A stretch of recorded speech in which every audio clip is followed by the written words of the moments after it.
அனைவருக்கும் வணக்கம். இந்த வீடியோல என்ன பார்க்க போறோம் அப்படின்னா, கலைச்சொற்கள் 5 கேள்விகளுக்கான விடைய விளக்கத்துடன் பார்க்க போறோம். எப்படி கலைச்சொற்கள படிக்கிறதுங்கிறத இதுலேருந்து நீங்க தெரிஞ்சுக்கலாம். வீடியோ ரொம்ப யூஸ்ஃபுல்லா இருக்கும். முதல் கேள்வி, கீழ்காணும் ஆங்கில சொல்லிற்கு இணையான தமிழ் சொல்லை தேர்க. அப்டாமினல் எபிலெப்சி பொருள் வயிற்று வலிப்பு. ஃபர்ஸ்ட் பார்த்தீங்க அப்படின்னா, உங்களுக்கு அப்டாமினல் அப்படிங்கிறது என்ன அப்படின்னா, உடல் உறுப்புகளின் பெயர். நம்ம புக்ல அதுக்கான ஷார்ட்கட் குடுத்துருக்கோம். அதாவது டம டமன்னு அடிச்சதுன்னா, அது வயிறு அப்படின்னு. ஓகே. இதுல பாருங்க எபிலெப்சி. அதுல லெப்சி அப்படிங்கிறது சஃபிக்ஸ். இதனுடைய பொருள், பொதுவான பொருள் என்ன அப்படின்னா, திடீர் தாக்குதல். அப்போ வயிறுல நமக்கு என்ன திடீர் தாக்குதல் வரும்? திடீர்னு வயிறு வலி வரும். அப்ப வலிப்பு. ஓகே. அப்போ இந்த சஃபிக்ஸ் தெரிஞ்சது அப்படின்னா, உங்களுக்கு நிறைய சொற்களுக்கு இது மாதிரி மீனிங் கண்டுபிடிக்க முடியும். ஓகே. அடுத்தது, அப்டக்டர் என்ற ஆங்கில சொல்லிற்கு இணையான தமிழ் சொல்லை தேர்க. விடை வெளிவாங்கி அல்லது அகட்டி. ஓகே. இப்போ அப்டக்டர் இதுல பாத்தீங்க அப்படின்னா, ஏபி அப்படிங்கிறது உங்களுக்கு ப்ரிஃபிக்ஸ்.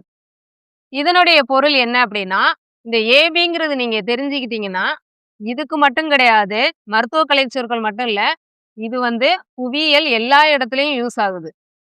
ஏபி அப்படின்னா விலகி அல்லது நீங்கி, வெளியே, நீங்குதல் அப்படிங்கிற மாதிரி பொருள்ல வரும். அப்ப விலகி, வெளியே, நீங்குதல் அப்படிங்கும்போது வெளிவாங்கி அல்லது அகட்டி அப்படின்னு நம்ம ஈஸியா புரிஞ்சுக்கலாம். அடுத்தது பாருங்க, ஆப்சஸ் என்ற ஆங்கில சொல்லிற்கு இணையான தமிழ் சொல்லை தேர்க. இதற்கு நமக்கு என்ன பொருள் அப்படின்னா, ஷீல் கட்டி. ஓகேவா? இதற்கு ஷீல் கட்டி அப்படிங்கிற பொருள். ஓகே. இதுல நமக்கு என்ன ப்ரிஃபிக்ஸ் அப்படின்னா ஏபிஎஸ். இதுவும் பாத்தீங்கன்னா விலகி செல்லுதல், வெளியேறுதல், நீங்கி செல்லுதல், இது மாதிரிதான் பொருள் வரும். அப்ப அதுக்கு இதுக்கும் சம்பந்தமே இல்லையே அப்படின்னு நீங்க கேட்கலாம். அதாவது ஷீல் கட்டி நம்மளுடைய உடம்புல தேவையில்லாத ஒன்று, அது நீக்கக்கூடிய ஒன்று, வெளியே அகற்றக்கூடிய ஒன்று. அதான் இதற்கு விடை நீங்களே புரிஞ்சுக்கலாம். அப்ப ஷீல் கட்டி. ஓகே. அடுத்தது, அபூலியா என்ற ஆங்கில சொல்லிற்கு இணையான தமிழ் சொல்லை தேர்க. விடை மன உறுதி குறைபாடு. ஓகேவா? மன உறுதி குறைபாடு.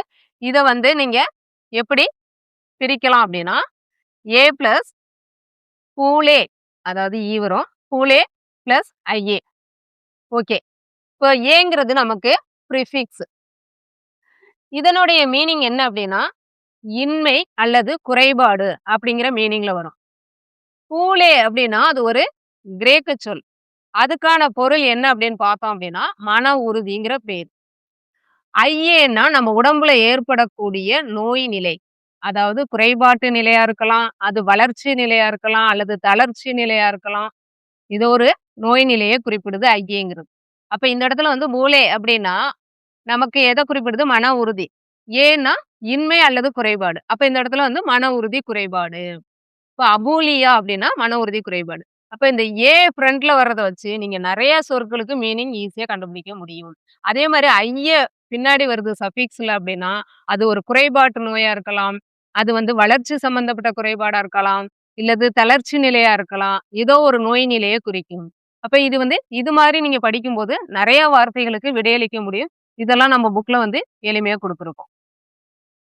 அடுத்தது பாருங்க, அகார்பியா என்ற ஆங்கில சொல்லிற்கு இணையான தமிழ் சொல்லை தேர்க. இதற்கான பொருள் பாத்தீங்க அப்படின்னா, நமக்கு இரத்தத்தில் பைகார்பனேட் குறைபாடு. ஓகேவா? ஓகே. இப்ப இதை எப்படி பிரிக்கலாம் அப்படின்னா, ஏ பிளஸ் கார்ப் பிளஸ் ஐஏன்னு குறிச்சிருக்கோம். ஏன்னா ப்ரிஃபிக்ஸ், இது இன்மை அல்லது குறைபாடு.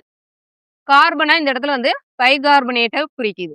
ஐஏன்னா அது குறைபாட்டு நோய், அல்ல தளர்ச்சி நோய், இல்ல வளர்ச்சி நிலை குறைபாடு, அந்த மாதிரி நோய் நிலையை குறிப்பிடுது. ஓகே. இந்த இடத்துல பைகார்பனேட் குறைபாடு அப்படிங்கிறது நமக்கு பார்த்ததுமே தெளிவா புரியுமா? இதை நீங்க அகார்பியா அப்படின்னு சொல்லிட்டு டைரக்டா மனப்பாடம் பண்ணும்போது தான் மைண்ட்ல ஏறாது. இந்த மாதிரி புரிஞ்சு படிக்கும்போது எளிமையா படிக்க முடியும். நிறைய பேர் ப்ரிஃபிக்ஸ், சஃபிக்ஸ்னாகட்டி ஏதோ நான் கிராமர் நடத்த போறேனாக்கும்னு நெனச்சு, நெறைய வந்து பயப்படுறீங்க. இந்த மாதிரி எளிமையா படிச்சா, இது வந்து எளிமையா இருக்கா? இல்லையா? உங்களுக்கே புரிஞ்சிருக்கும். இப்ப அந்த 5 இத வந்து எவ்வளோ எளிமையா மைண்ட்ல ஏத்திருப்பீங்க. இந்த வீடியோ வந்து உங்களுக்கு ரொம்ப யூஸ்ஃபுல்லா இருந்திருக்கும்னு நெனைக்கிறேன். உங்களுடைய கருத்துக்களை வந்து கமெண்ட்ல தெரிவிக்கவும். அடுத்த நெக்ஸ்ட் ஒரு 5 கேள்விகளோட அடுத்த வீடியோல வர்றேன். நன்றி.